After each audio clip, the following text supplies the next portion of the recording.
Hello, my name is Beth Anz, and this is a re-recording of the sermon given on May 28th, 2023 at the Unitarian Universalist Church of Brevard.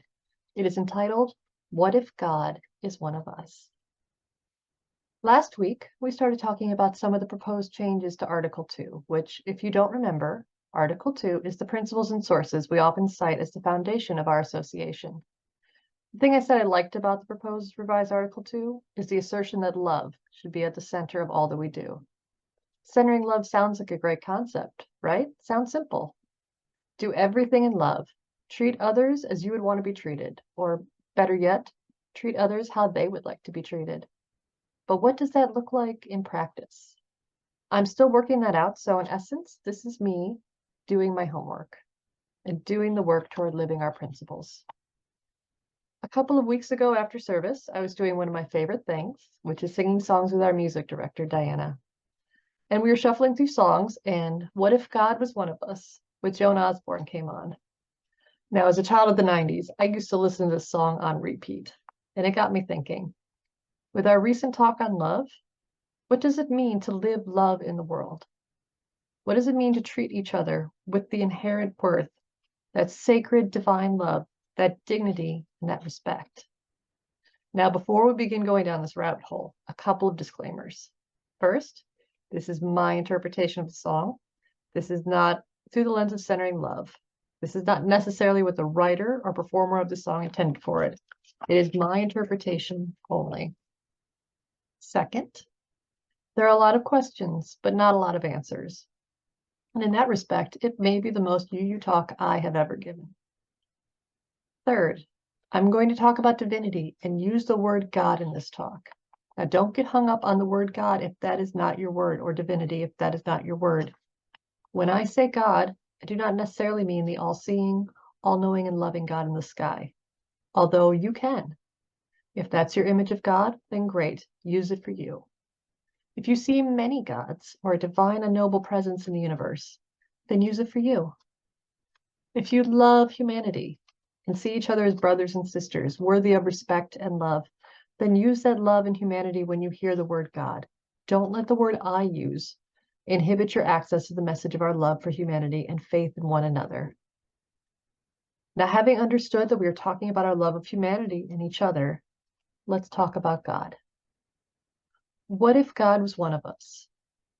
What if God is one of us? Or what if God is all of us?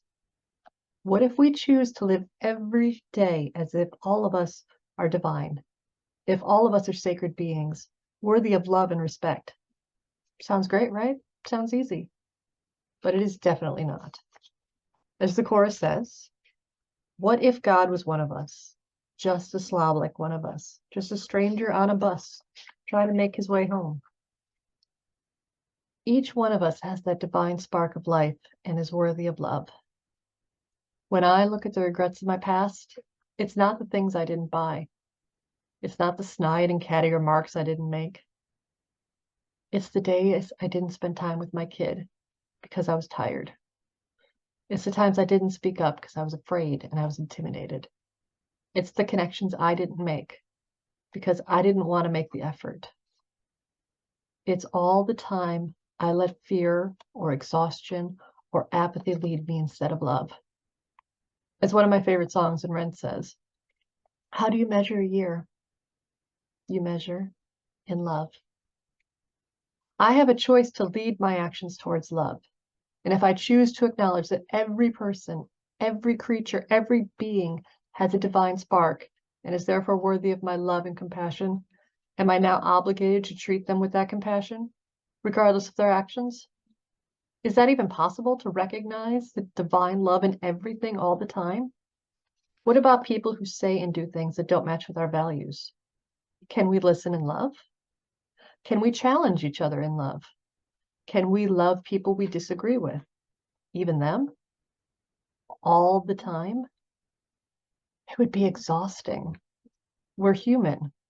Ideally, yes, we strive for these ideals, but we are human and not just divine. And we are filled with emotions that will inevitably cause us to not be our best loving selves all the time. Think of that stranger on the bus. What if God was one of us? Just a slob like one of us? Just a stranger on a bus trying to make his way home? Now, recently a video went viral showing Marine Daniel Penny choking subway passenger Jordan Neely, who died from those injuries. Daniel said he didn't mean to kill Jordan, but the sad truth is the incident ended in Jordan's death, regardless of his intentions.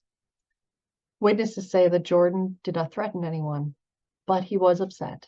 He was hungry, and he was saying he was ready to die. He was a man in crisis, and that man was worthy of love. How often have we seen the same scenario in society? How often have we seen people in crisis and passed them by? How often have we seen someone upset and reacted in fear instead of love? Daniel acted in fear and not in love when he killed Jordan. Jordan was a man worthy of love and compassion. Now, following the same logic, Daniel is also deserving of our love and compassion. We're not always our best selves. We don't always recognize the divinity in others and do not always act out of love. Now, that does not excuse Daniel's actions. He clearly went too far. And even if he had good intentions of protecting his fellow passengers, he went too far. And Jordan paid the ultimate price for that.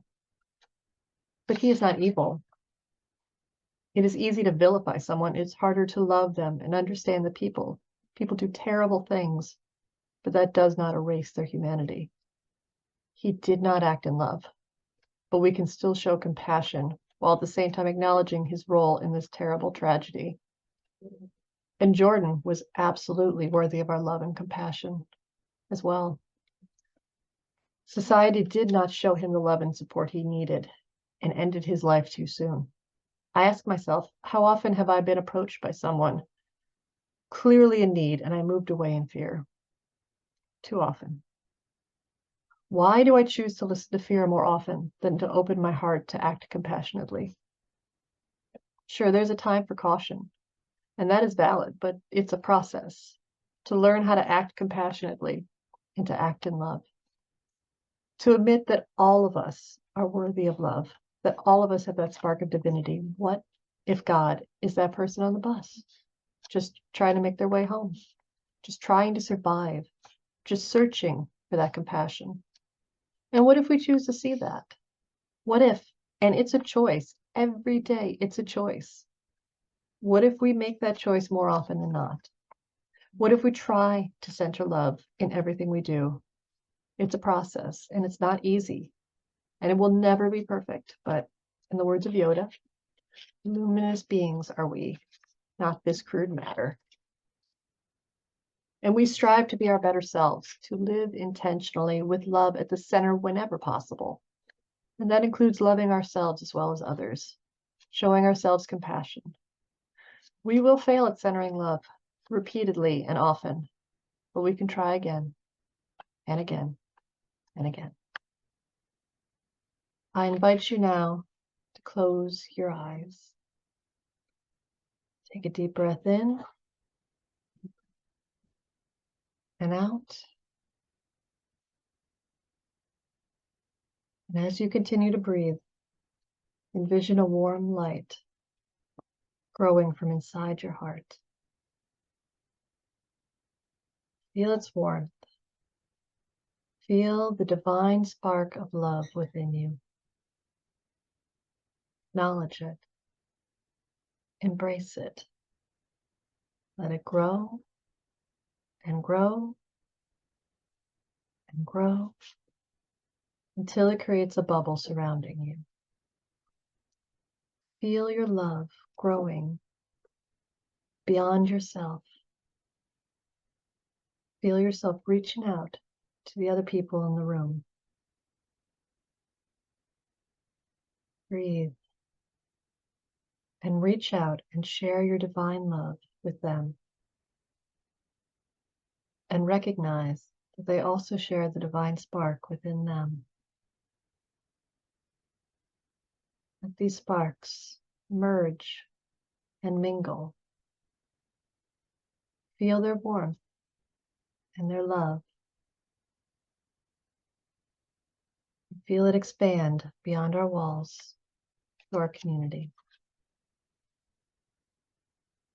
Breathe in. Breathe out. Feel that divine spark.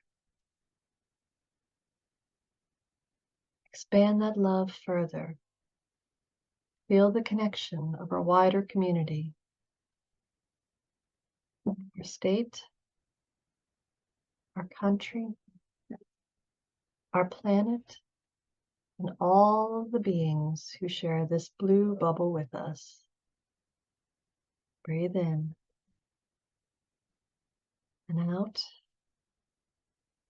And feel the divine spark of us all merge and mingle.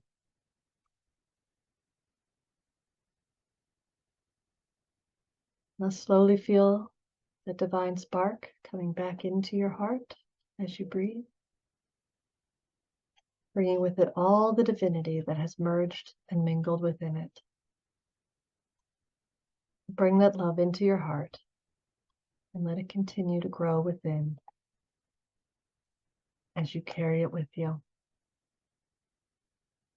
May open your eyes. May we all remember to center love in all that we do. Blessed be, and thank you.